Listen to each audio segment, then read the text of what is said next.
What do you guys suggest I start with, Ngannou or BKFC?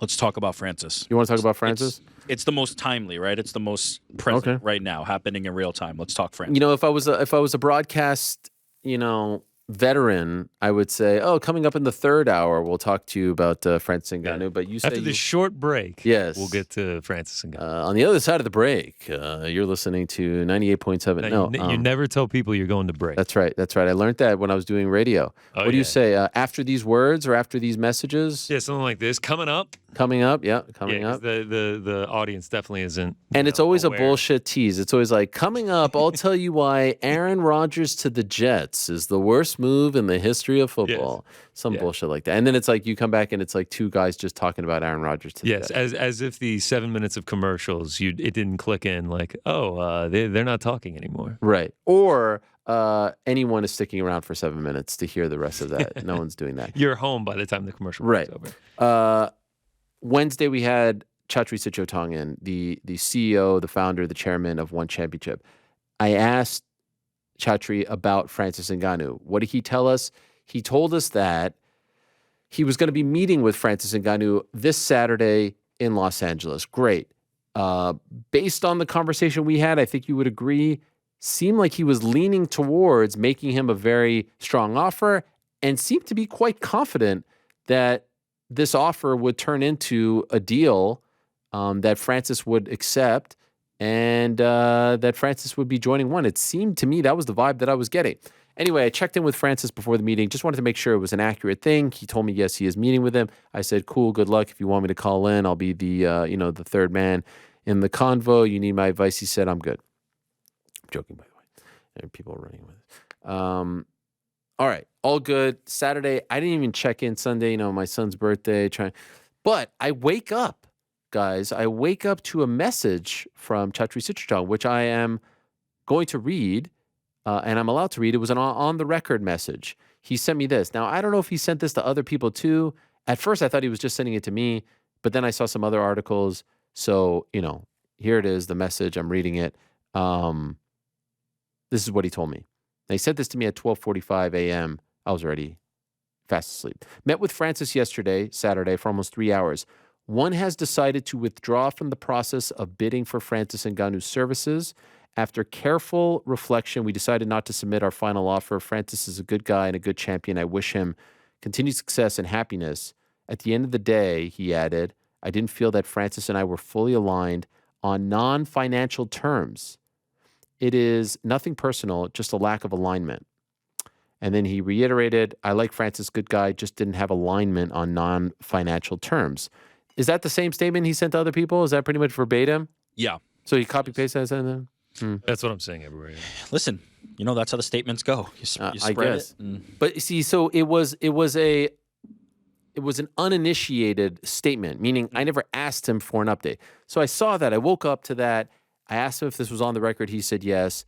And then, being someone who's been around the block, I'm like, why is he willingly offering this information? Why is he coming to me without me asking him? Usually you keep most of the stuff to the vest until someone reaches out and you either tell them or you don't. So I said, all right, well, there's his side of the story. Let me get Francis's side of the story, right? And so I reach out to Francis and I say, hey, this is what was said to me. And at this point, I saw the other articles. I'm like, this is what is being reported. Is this accurate? Is this what kind of happened? Francis then says, let me give you a call. Now, it was like 5 a.m. over there in Vegas. I was like, all right, if you want, or we could wait, whatever. Gives me a call, and we had a nice chat.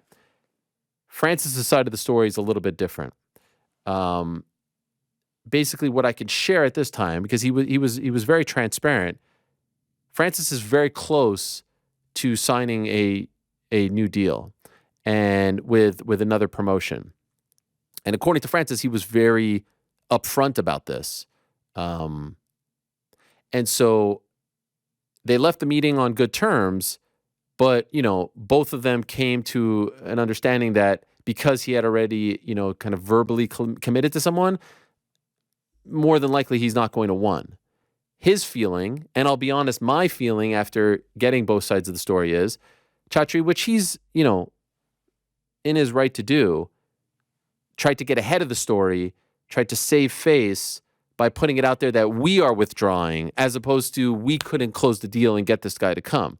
Now, I thought it was really interesting when he was in studio talking about who the big players are. Thought it was really interesting when I asked him about PFL. That one seemed to be the one that really got him fired up.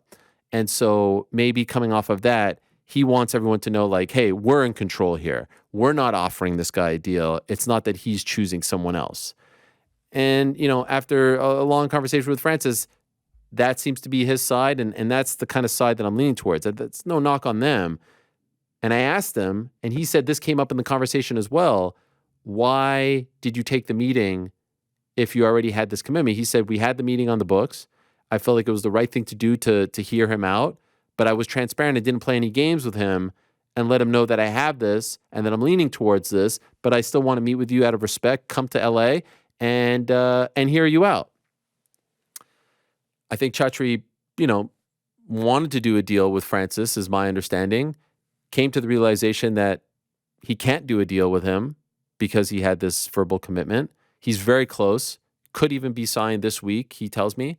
And this is the MMA side of his deal. There's an MMA component and a boxing component. And I think he did the old PR move where you get ahead of it and you tell your side of the story and you make it seem like you're walking away, as opposed to, maybe you couldn't come to terms because he had a deal or he wanted something else, et cetera, et cetera. Yes, as a former PR pro, this is 101. So, I see everyone writing this story now, and I see everyone shitting on Francis. And I also see, and part of this is because of, my good friend Ant Evans, who has created this narrative that I've I'm in the bunker with Francis on this one, when he's got his own people doing his own thing. This like rush to try to claim that Francis has fucked up, when in reality, he left the UFC in January. He's allowed to take as long as he wants to figure out what he wants to do. And quite frankly, it's a bit of a complicated scenario. It's not just signing with an MMA promotion. It's signing with an MMA promotion who's also going to be okay with him boxing as well. It seems like people are almost celebrating every time they have, they come across like some sort of perceived L on his part, as the kids like to say, which is a little bit bizarre to me, because it feels like we should almost be wanting fighters to have more options and to get what they're worth, et cetera, et cetera. In this case, it felt like everyone ran with the one side of the story. When, let's be honest, sometimes, there's a little bit of bending of truth. Not getting his side of the story just to paint him in a negative light, to me, is a bit of a weird one. So I have a few thoughts on that. Sure. Number one, you're absolutely right. Like, anybody calling like the Francis Ngannou thing a failure at this point feels premature, just because the outcome hasn't been played yet. No matter what's happening here, no matter the back and forths, we don't know what the end result of this departure from the UFC is for Francis Ngannou. He could sign tomorrow for the most money anybody's ever signed for in fighting history. We don't know what this is, so that to me feels premature.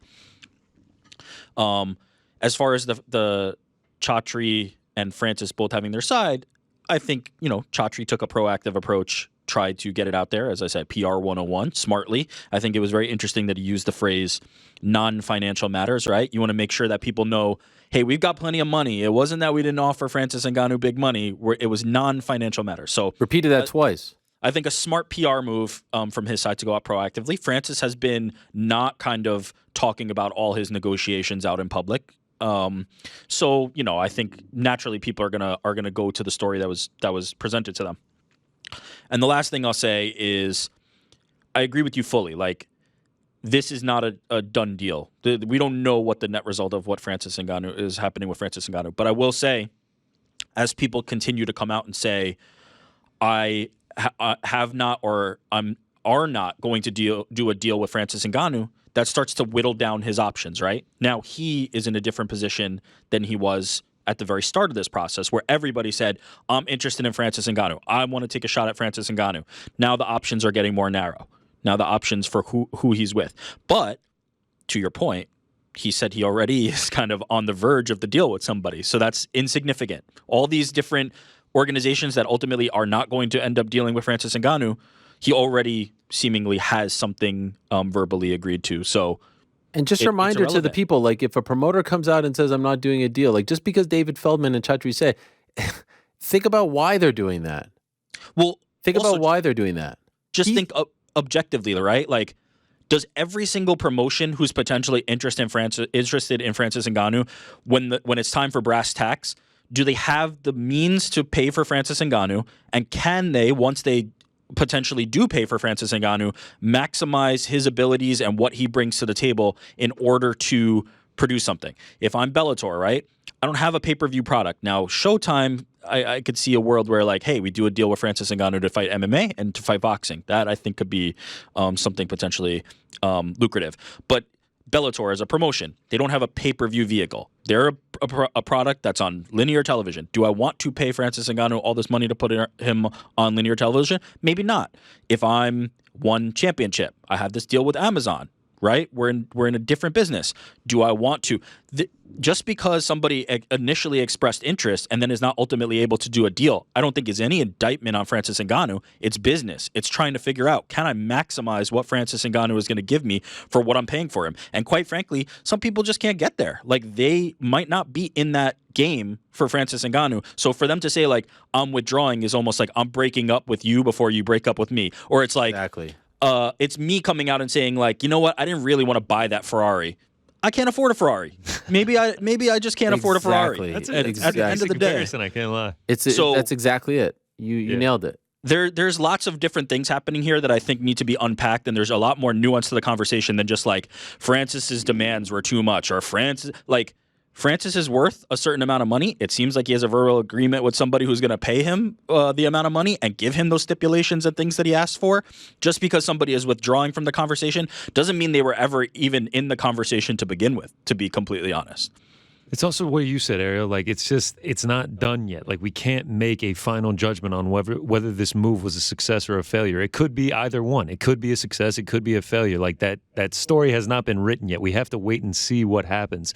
And I'm kind of with you. It feels like everyone's just sort of jumping on it. Like, the amount of times that I've seen the tweet with all the promotions that are out of the Francis sweepstakes with the big red X's next to their names, it's just like, yeah, we get it. Like, he hasn't made a deal yet, but he could be signing this week for a massive amount of money. Like, who knows? Like, we have to wait and see whether this is a success or failure before we make these judgments. And honestly, so the boxing component is the big, question here. Which direction is he going to go? Is he going to go with a promoter? Does he have a big fight lined up, et cetera, et cetera? And we'll see. Is he going to go with a network? If you would have asked me, okay, who are his options to fight in MMA? Because that seems what... And when you say options, you mean like realistic options. Because to the point I was trying to make before, like, when Francis announced his free agency, everybody came out and was like, I'm interested in Francis. I'm interested in Francis. Are you a real contender is a completely different conversation, right? And the two that I would have crossed off the list off the bat would have been bare knuckle and one. Yeah, so there you go. Francis wasn't going to bare knuckle, in my opinion. So cross them off the bat. Yeah. Didn't love the way that was painted, and I'm going to ask Dave about that, David Feldman, who's joining us at 140. And two, Francis to one makes no sense to me. Makes zero sense to me. I don't think it's in his best interest right now to go fight predominantly in Asia. Now, I know they're coming to the U.S. on Friday. They have their first show. There's a very busy weekend coming up for them and for combat sports. To me, the two best options for him were Bellator and PFL. Yeah. Have either of those said that they're out of the running? And we're talking specifically MMA, right? We're not talking. Yeah, I'm talking MMA. Yep. I'm talking about, but honestly, even okay, who's Bellator aligned with? Showtime. Who's PFL aligned with? ESPN. Like, those were always the two best options.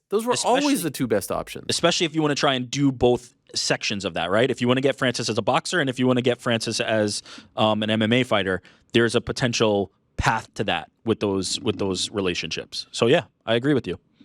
So anyway, I wanted to talk about that, to address that, because I felt like there were a lot of people just running with one side of the story. And I told Chatri, I'm calling him and I'm asking his side.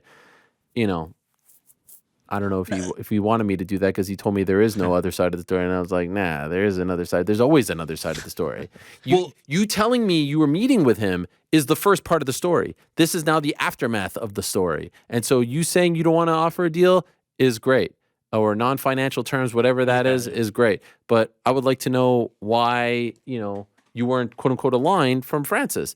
And in this case, now it makes a lot more sense. I would like to know why they're not aligned from him, too. Chatri can say why they're not aligned. That was very vague.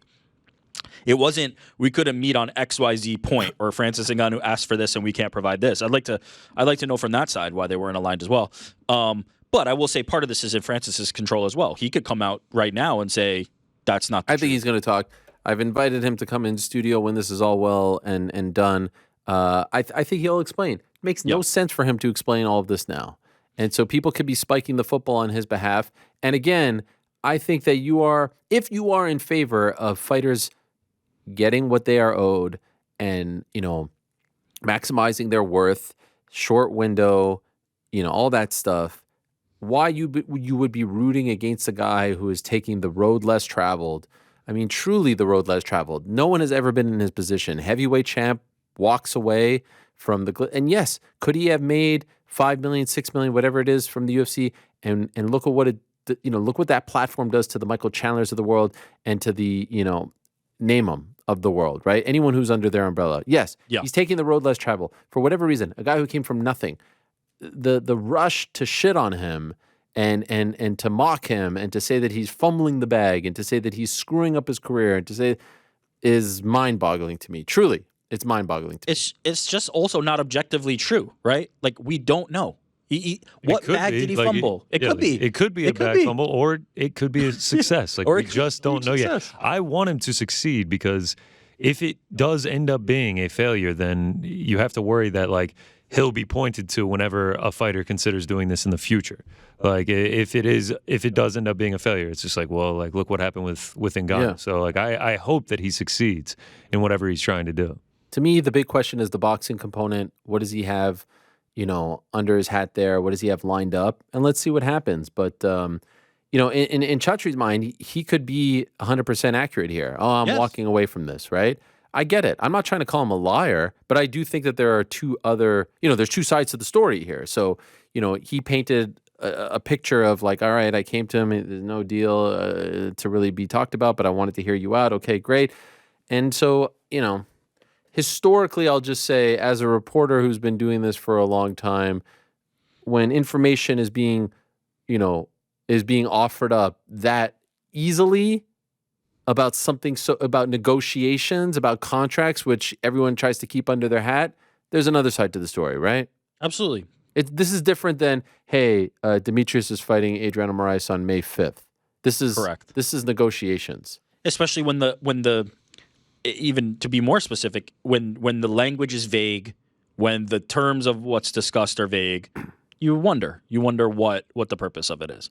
If it said, I offered Francis Ngannou X amount of money and X terms, and he said no, or we're not going to do it, that's a different conversation, right? That's pretty cut and dry, transparent. It can either be true or not true. When it starts to get into like, there were certain terms that we didn't agree to, this and that, you wonder what these things are. Right. Like what is the truth of the scenario? But there's always going to be two sides. Let's talk about BKFC and what a weekend they had. For sure. GC, scale of 1 to 10, what are you giving them? Oh, man, I'd probably say like an 8. I was pretty impressed. I mean, I was wildly entertained. The pace of it was fantastic. That was really the real winner of the night. Oh, my God, the pace. Like, I mean, me and you were talking about, are we going to make it to the main event? And we just coasted to it. It was easy. It was entertaining. It was fun. Having those former UFC stars in there helps. McGregor showing up was absolutely hilarious. When he had the belt, I was like legitimately laughing out loud. I couldn't believe what I was watching. I mean, I thought it was a major success for them. Most fun I've had watching a BKFC card, easily. Man. Okay. Eric, your grade? Home run for them. I will admit, I have to be transparent. Like, I still am kind of not like all in on bare knuckle just as a general sport thing. Like, there's something about it that I'm not as like all in as I could be. It's still a little bit outside my comfort zone. But from a promotional perspective, for what they were able to pull off, the attention they were able to get, absolute home run. And I mean, Conor McGregor strolling out there like A++. Here's why I think it worked so well. There was nothing else really of note going on. The UFC is, I mean, right now they are the kings of combat sports. No one is more on fire than them. Question. And the pay-per-views have been great, and the product has been great. we've talked ad nauseum about Apex and this and that. So this just happens to be an Apex event. And let's be honest, they kind of punted on this one after the main event fell through. Yeah. And even the card itself was rather thin.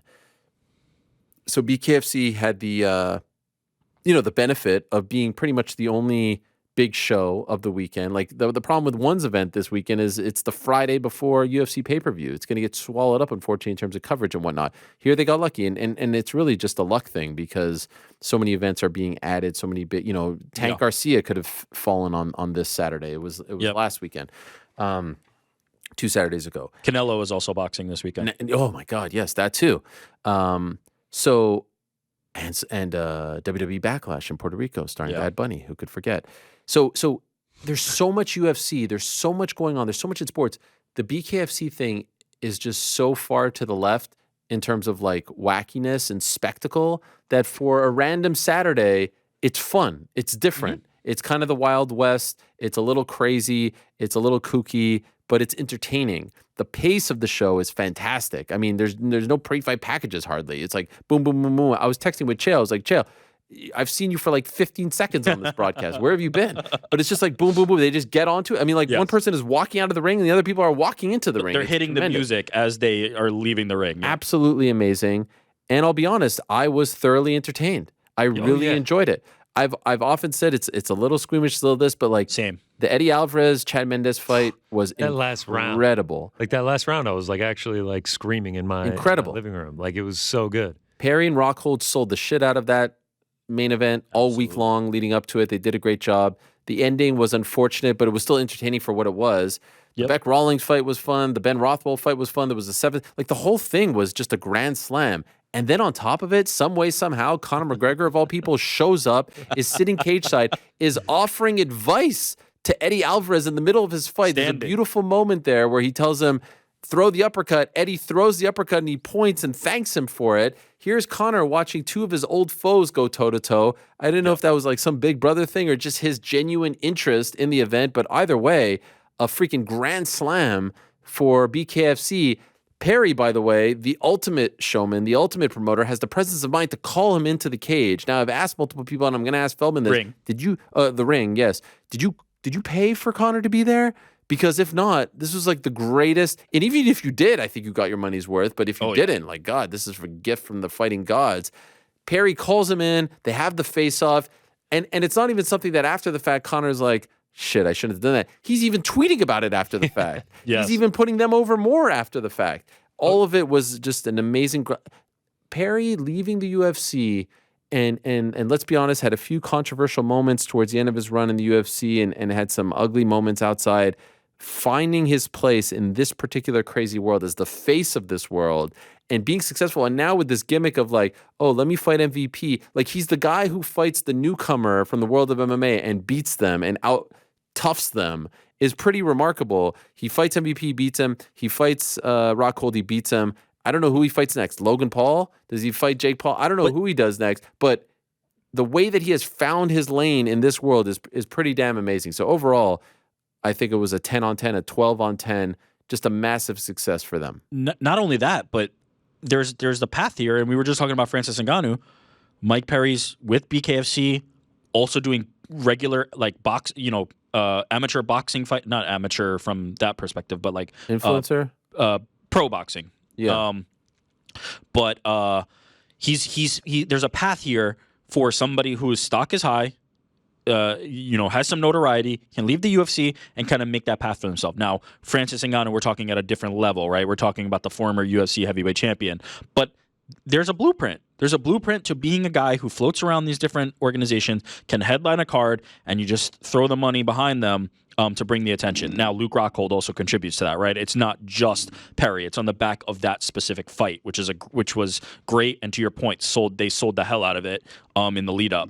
But it's there. There's value there. The two funniest things that I remember from that was one, Conor in the ring saying, I just got here and I've already got a belt. Yeah. That was hilarious. How he got the belt. That was the It's perfect so funny. summary. That was a perfect summary. And then Jose Youngs tweeted, that it feels like a fever dream, that's the perfect encapsulation. Like, if you just like close your eyes and open your eyes back up and you see Conor McGregor with a BKFC belt facing off with Mike Perry, it just feels unreal. It feels Could like you a fever imagine dream, 3 years truly. ago that happening, 2 years ago that happening? You know, How? Conor I mean, McGregor of all just how people could it showing be up, possible? holding the belt in Yeah. the ring with the face off, and like him enjoying it, the idea of it being of interest to him.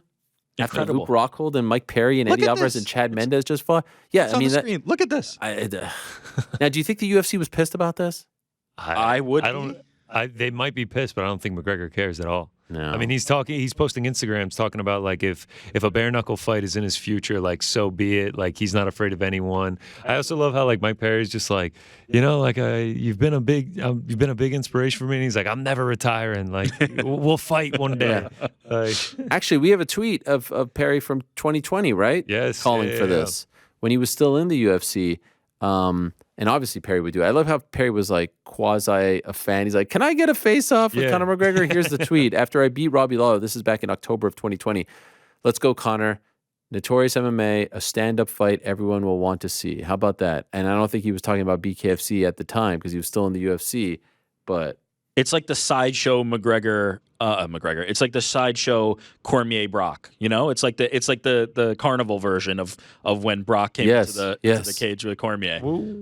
I mean, when is Mike Perry going to get to fight for the BKFC title? That's what I want. Does he even need to? He has his own. Who cares? I mean, I want to see him fight Who's for the a champion title. in that? I don't even know who like the BKFC thing. Who cares about the champions? Just make fun fights. He's got the platinum belt. That's the one that matters. I mean, the platinum belt's incredible. He's putting that over, and he's actually defending it. Unlike the BMF title, it's apparently being defended. And the other thing that I like about what BKFC has done is technically it's boxing for the most part, but they're clearly leaning towards MMA. They're they're not going after the equivalent of an Eddie Alvarez or a Chad Mendes in boxing. They recognize MMA fans, just like we do with the influencer stuff, just like we do with the Jake Paul stuff. The MMA media covers it more. I don't know what it is. I think we're just like more open to freaky stuff. to be fair, they've tried some of those, but they're more in the MMA space. Like Way more. we had Paulie Malignaggi, Austin Trout. Like there's but way more in MMA. There was even a boxer from a local Denver boxer on the undercard that I forgot, but they try that. But definitely the bread and butter of this is MMA. These guys, all that stuff. Sure. And it's working. Now, I don't know how much money they're making. I don't know if they can sustain this. I know they pay a lot to those guys. I hope for their sake that they can sustain it. But I don't even think this works as a weekly thing. But if you're telling me like one a quarter, there's a big show like this with familiar names, because here's what they had the benefit of. We know Eddie Alvarez. We already emotionally invested in him. We know Chad Mendes. We know Platinum. We know Luke. It was perfect. They didn't necessarily have to build those guys. Now, at some point, you're going to have to build your own stars. And, maybe a hardcore BKFC fan will tell us they have, but no one that's really broken through. Right now, if you're able, in this era where the UFC is a little more willing to let guys go early, like a Luke Rockhold, who they let go early, like a Chad Mendes, who they let go early. And what I mean by early is they didn't force them to fight out their deals. They're a little more lenient. Is that because they have this class action lawsuit and they want to show that they're not, they're not having this stranglehold on the business? Whatever it is, if BKFC is able to swoop in there and beat a PFL, a Bellator, and offer these guys one-fight deals, they're going to have success like they did on Saturday. And then the Conor thing was just a cherry on top. I mean, the stars had to align there. And it wasn't just Conor in attendance. Conor in the freaking ring. I mean, you saw Feldman in the picture there. I mean, the guy was like, talk about a fever dream. He probably was having one too.